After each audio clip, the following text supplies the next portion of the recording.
Hello students, how are you?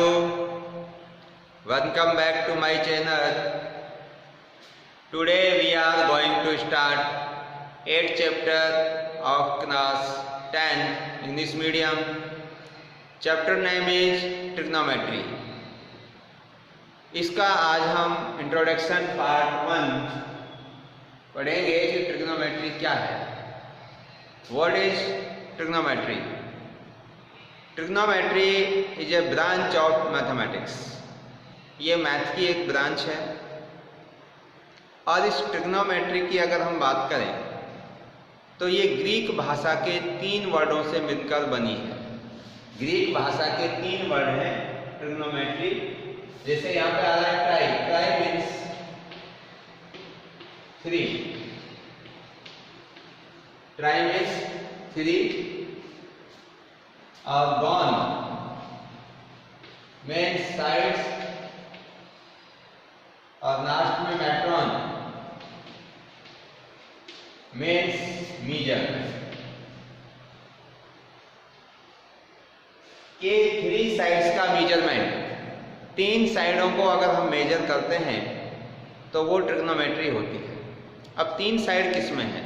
3 sides होती हैं triangle में. तो कंप्लीट जो ट्रिग्नोमेट्री है ये आपकी राइट एंगल ट्राइंगल पर बेस्ड है. किस पर है भाई?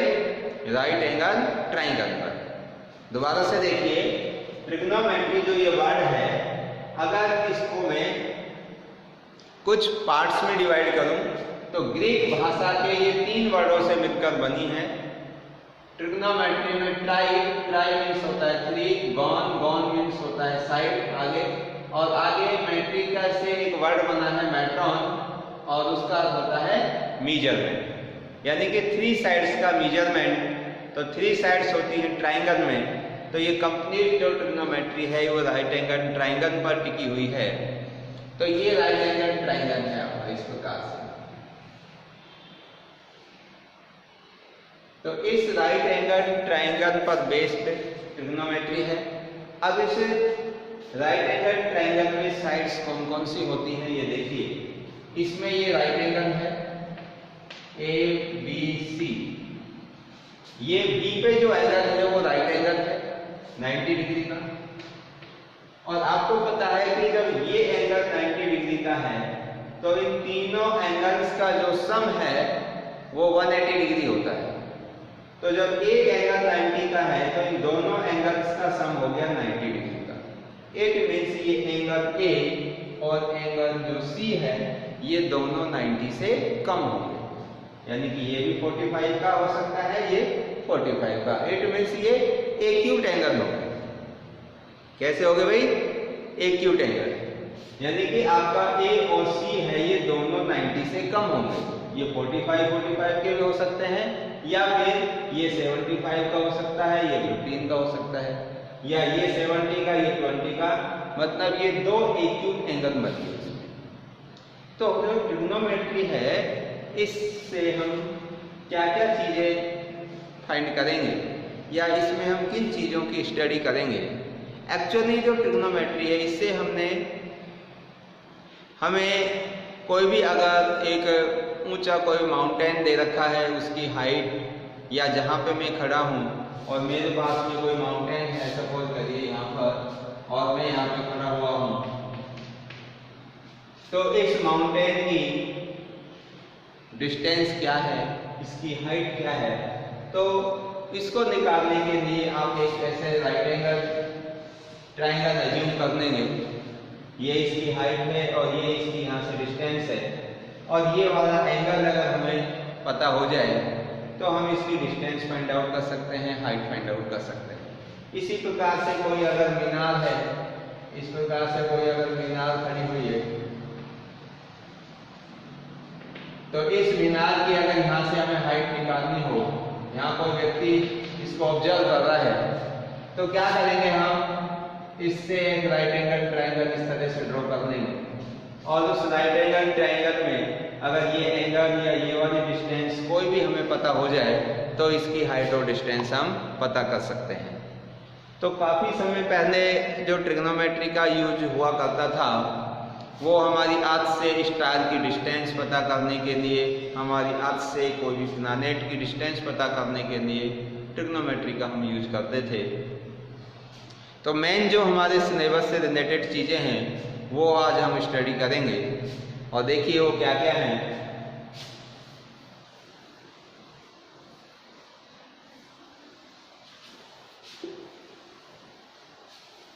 तो देखिए इस ट्रिग्नोमेट्री जो कि एक राइट एंगल ट्राइंगल पर बेस्ड है, इसमें ये जो तीनों ये इसकी साइड्स हैं ट्राइंगल की, और ये साइड्स को क्या क्या नाम होते हैं।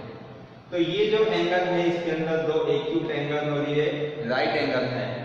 तो अगर सपोज करो कि इस एंगल के अकॉर्डिंग मैं बात करूं, इस एंगल के अकॉर्डिंग इसकी जो अपोजिट साइड है ये, इसको हम जनरली परपेंडिकुलर कह देते हैं। क्या कह देते हैं भाई? Perpendicular, opposite side to angle C. इस एंगल के अपोजिट जो ये साइड है ए बी, इसको हम नाम क्या दे देते हैं? परपेंडिकुलर। परपेंडिकुलर। और ये वाली जो नीचे की साइड है BC, इसको जनरली हम बेस कह देते हैं। और 90 डिग्री के अपोजिट साइड जो कि इस ट्रायंगल की लॉन्गेस्ट साइड होती है, उसको हम हाइपोटेन्यूज कहते हैं। अब देखिए ये जनरली हम इन चीजों को जानते हैं, बट ये फिक्स नहीं होता कि ये BC बेस हो और ये AB परपेंडिकुलर हो। अगर मैंने इस राइट एंगल ट्राइंगल को थोड़ा सा रोटेट कर दिया, इसको घुमा दिया, तो ये वाला जो बेस है ये आपका इस तरह से आ जाएगा यूं, और ये ऐसे बन जाएगा। तो जो बेस था वो परपेंडिकुलर हो गया, और जो परपेंडिकुलर है वो बेस बन गया। तो मेरे कहने का अर्थ ये है कि जिस भी एंगल के अकॉर्डिंग आप इसमें ऑब्जर्व करेंगे, अगर C के अपोजिट साइड को देखेंगे, इस एंगल की अपोजिट साइड परपेंडिकुलर होगी। अगर इस एंगल के अपोजिट साइड आप मेजर करेंगे तो वो परपेंडिकुलर होगी। सपोज करो आप इस एक्यूट एंगल के अपोजिट साइड को मेजर कर रहे हो, तो ये परपेंडिकुलर बन जाएगी और ये आपका बेस हो जाएगी। हाइपोटेनियस हमेशा आपकी फिक्स रहेगी। हाइपोटेनियस है जो ये फिक्स रहती है, इस राइट एंगल ट्राइंगल की सबसे बिगेस्ट साइड होती है। और अगर आप इस वाले एक्यूट एंगल के अकॉर्डिंग इस वाली साइड को मेजर करेंगे तो आपकी ये परपेंडिकुलर हो जाएगी और ये बेस बन जाएगी। क्लियर है भाई? अब देखिए इसके अंदर क्या है, जो ट्रिग्नोमेट्री एक्चुअली इन साइडों के बीच में और एंगल के बीच में एक रिलेशन है। ये वाली जो साइड है दोनों, इनके बीच में रिलेशन, इन दो साइडों के बीच में रिलेशन, इन दो साइडों के बीच में रिलेशन। अगर इस एंगल के अकॉर्डिंग हम बात करें तो इन दो साइडों के बीच में जो रिलेशन होगा, इन दो साइडों के बीच में और इन दो साइडों के बीच में कोई भी जो रिलेशन हम फाइंड करेंगे, उस रिलेशन को हम ट्रिग्नोमेट्री रेशियो के नाम से जानते हैं। तो क्या है ट्रिग्नोमेट्री रेशियो? इस ट्रायंगल की कोई भी दो साइडों के बीच में अगर हम रेशियो निकालें तो वो ट्रिग्नोमेट्री रेशियो कहलाता है। देखिए अब ये ट्रिग्नोमेट्री रेशियो है जो कितने बन सकते हैं। तो अगर मैं ये परपेंडिकुलर और हाइपोटेनियस इन दोनों साइडों के बीच में रेशियो निकालता हूं, तो उस रेशियो का जो नाम रखा वो रखा साइन थीटा। क्या रखा भाई? Sine theta. जैसे सपोज दैट मैंने यहाँ पर एंगल ले लिया आपका थीटा। अब थीटा मीन्स ये क्या चीज आ गई? नहीं, ये theta suppose that any angle, कोई भी एंगल आप यहाँ पे रख सकते हैं, 30, 40, 50। तो इसके अकॉर्डिंग ये परपेंडिकुलर और ये हाइपोटेनियस, तो इन दोनों साइडों के बीच में रेशियो, रेशियो मतलब इस साइड में इसका अगर हम डिवाइड करें तो एक रेशियो बन जाएगा। तो वो रेशियो को नाम दिया sine. Sine theta is equal to perpendicular upon hypotenuse. तो ये साइन थीटा, ये जो साइन वर्ड आ रहा है, ये सबसे पहले आर्यभट्ट ने इसका नाम दिया था और उसने ये रेशो बना दिया परपेंडिकुलर अपॉन हाइपोटेन्यूज। अब इसी प्रकार से इन दो साइडों में रेशो बन जाएगा तो उसका भी नाम होगा परपेंडिकुलर अपॉन बेस, फिर इन दो साइडों में रेशो हो जाएगा। तो ये ऐसे करके कितने रेशो बन सकते हैं? देखो इन दो साइडों का एक रेशो हो गया परपेंडिकुलर अपॉन हाइपोटेनियस, और इसका अगर रेसिप्रोकल कर देंगे हम हाइपोटेनियस अपॉन परपेंडिकुलर, तो दो रेशो तो इन दो साइडों से आ जाएंगे, दो रेशो इन साइडों से आ जाएंगे और दो ही रेशो इन साइडों से आ जाएंगे। तो यानी कि टोटल मिलाकर कितने ट्रिग्नोमेट्री रेशो हुए? 6 हो। कितने हुए भाई? 6। तो there are 6 trigonometry ratio in right angle triangle. अब उन ट्रिग्नोमेट्री रेशो को हमें पढ़ना है। तो देखिए वो कौन कौन से होंगे।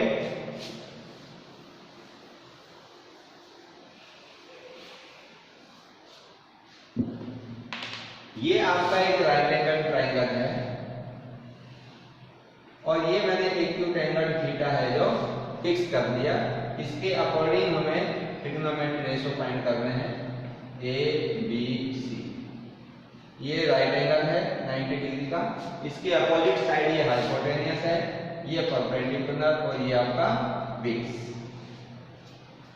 अब कौन कौन से ट्रिग्नोमेट्रिक रेशो बनेंगे? तो नंबर 1 होगा इसमें साइन, और साइन में आएगा आपका परपेंडिकुलर अपॉन हाइपोटेनियस। दूसरा होगा कोसाइन, और कोसाइन के अंदर होता है आपका परपेंडिकुलर बेस अपॉन हाइपोटेनियस। और थर्ड होगा टेंजेंट परपेंडिकुलर अपॉन बेस। अब आप सोच रहे होंगे सर ये याद कैसे रखेंगे कि कौन सी दो साइडों के रेशो का नाम साइन है, कौन कौन सी दो साइडों का रेशो का नाम कॉस है, किन दो साइडों के रेशो का नाम टेन है।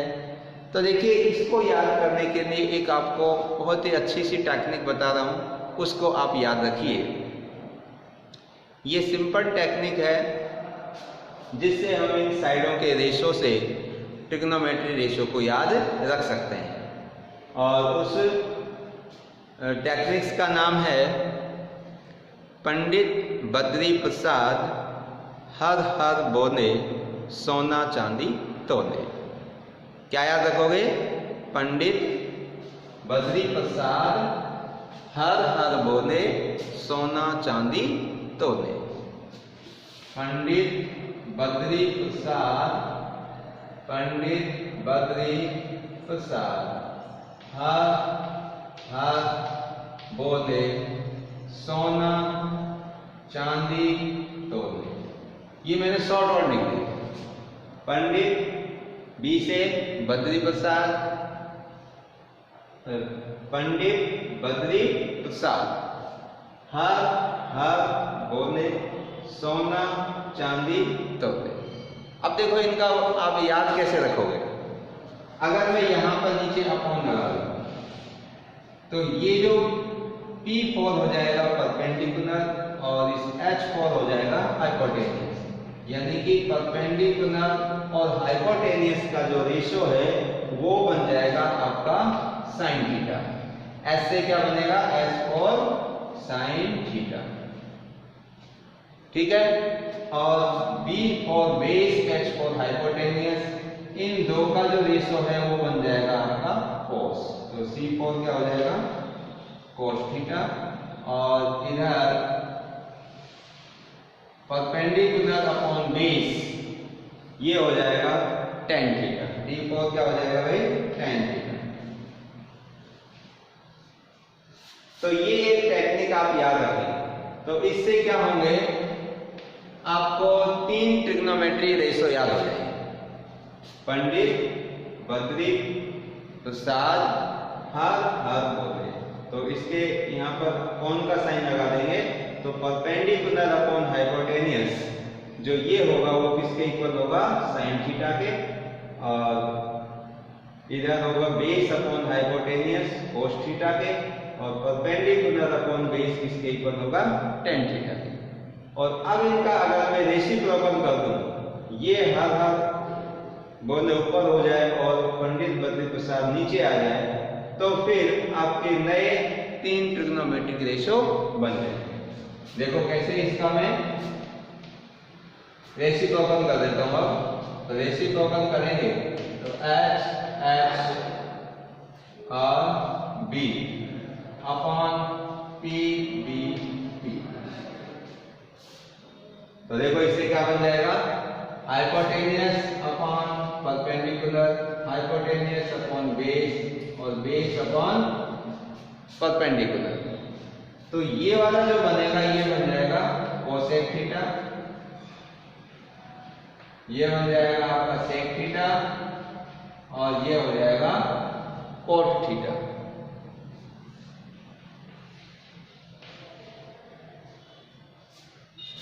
ऐसे क्या बना था भाई, ये साइन थीटा बना, ये कोस थीटा, ये टेन थीटा और इसका रेसिप्रोकल कर दिया तो कोसेक सेक और कोट बन गया।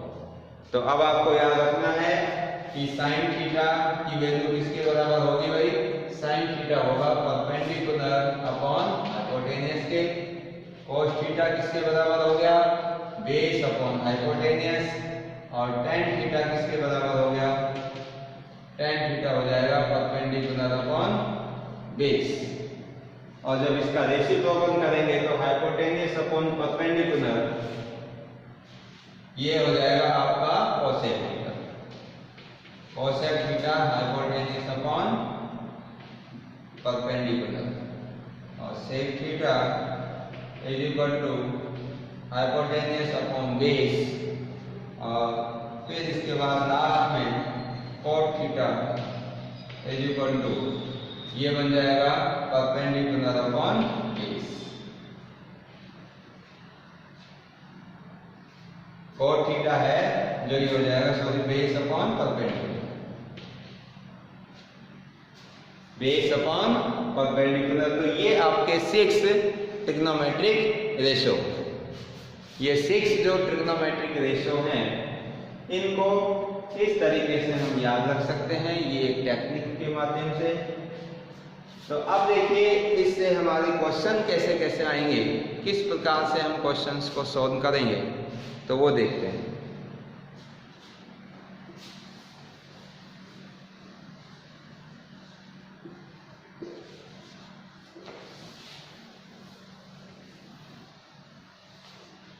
देखो जैसे आपको ये एक राइट एंगल ट्रायंगल दे दिया और इसके अंदर आपको ये वाली साइड दे दी 3 सेंटीमीटर, ये वाली साइड दे दी 4 सेंटीमीटर और आपसे पूछ लिया कि साइन थीटा की वैल्यू आप फाइंड आउट करिए, कॉस थीटा की वैल्यू फाइंड आउट करिए। ऐसे आपसे 2 वैल्यू पूछे तो आपको पता है कि साइन थीटा की वैल्यू निकालने के लिए इसका फॉर्मूला होता है sine theta is equal to perpendicular upon hypotenuse.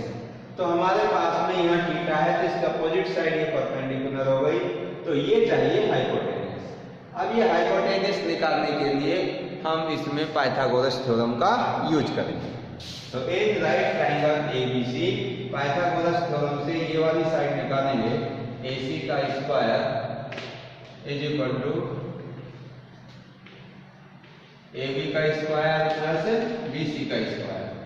AB है 3 का स्क्वायर, BC 4 का स्क्वायर, तो 9 + 16 इज इक्वल टू 25 और यहाँ से AC निकालेंगे तो √25 इज इक्वल टू ±5। तो ये एक डिस्टेंस है और डिस्टेंस हमेशा पॉजिटिव होती है, तो ये लेंथ हमारी आ जाएगी 5 सेंटीमीटर। नेगेटिव साइन को छोड़ देंगे क्योंकि हमेशा लेंथ कैसी होती है, पॉजिटिव। अब हम इसमें साइन थीटा की वैल्यू फाइंड आउट कर सकते हैं। तो साइन थीटा की वैल्यू कैसे निकालेंगे, परपेंडिकुलर अपॉन हाइपोटेनियस, और परपेंडिकुलर कितना है हमारा 3 और हाइपोटेनियस है 5, तो आंसर कितना आ गया 3/5। इसी प्रकार cos थीटा की वैल्यू अगर निकालनी है तो cos थीटा की वैल्यू का फॉर्मूला होता है बेस अपॉन हाइपोटेनियस, और बेस हमारा है 4 और हाइपोटेनियस है हमारा 5, तो आंसर हो जाएगा 4/5। क्लियर है। अब कई बार क्वेश्चन हमारे इस प्रकार से भी आते हैं, डायरेक्ट ऐसे ना देकर आपको यूं कर देगा कि sine theta if F sine theta is equal to 3/4 ऐसे दे देगा साइन थीटा की value. Sine theta is equal to 3/4। अब इसमें जो 3/4 है ये परपेंडिकुलर और ये क्या है, हाइपोटेन्यूस, क्योंकि हम जानते हैं sine theta is equal to क्या होता है, परपेंडिकुलर अपॉन हाइपोटेन्यूस। तो आप राइट एंगल ट्रायंगल जब बनाएंगे तो उसमें थीटा, जैसे सपोज करो ये एंगल रख दिया और ये 90 डिग्री का है, तो ये वाली कौन सी हो गई, परपेंडिकुलर, एक्यूट एंगल की अपोजिट साइड। तो ये हो गई आपकी परपेंडिकुलर, और परपेंडिकुलर कितना है इसमें 3 और हाइपोटेनियस कितना है 4। तो आपको ये पहले क्या निकालना पड़ेगा, बेस। तो पाइथागोरस थ्योरम का यूज करके और हम ये बेस फाइंड आउट करते हैं, और जैसे ही हमारे पास में बेस आ गया तो फिर ये इस राइट एंगल ट्रायंगल की तीनों साइड आ जाएगी। जब तीनों साइड आ जाएंगी तो फिर चाहे आपसे वो cos थीटा की वैल्यू पूछे, चाहे tan थीटा की वैल्यू पूछे, चाहे sec cosec किसी की भी वैल्यू पूछे, आप आसानी से फाइंड आउट कर सकते हैं। ठीक है भाई, तो ये आपका आज ट्रिग्नोमेट्री का हमने पार्ट 1 में और इसका इंट्रोडक्शन जाना कि ट्रिग्नोमेट्री क्या है, किन वर्डों से मिलकर बनी हुई है, ये किसके ऊपर डिपेंड है और क्या ट्रिग्नोमेट्री रेशियो होते हैं, ये चीज़ें हमने आज इसके इंट्रोडक्शन पार्ट में पढ़ी हैं। तो आज की क्लास में बस इतना ही। तो इनको आप अच्छे से रीड करिए, अंडरस्टैंड करिए, और कोई भी समस्या हो, कोई प्रॉब्लम हो तो आप पूछिए, और इससे आगे का जो पार्ट है वो हम नेक्स्ट क्लास में सॉल्व करेंगे। ठीक है भाई, so thank you and thank you very much.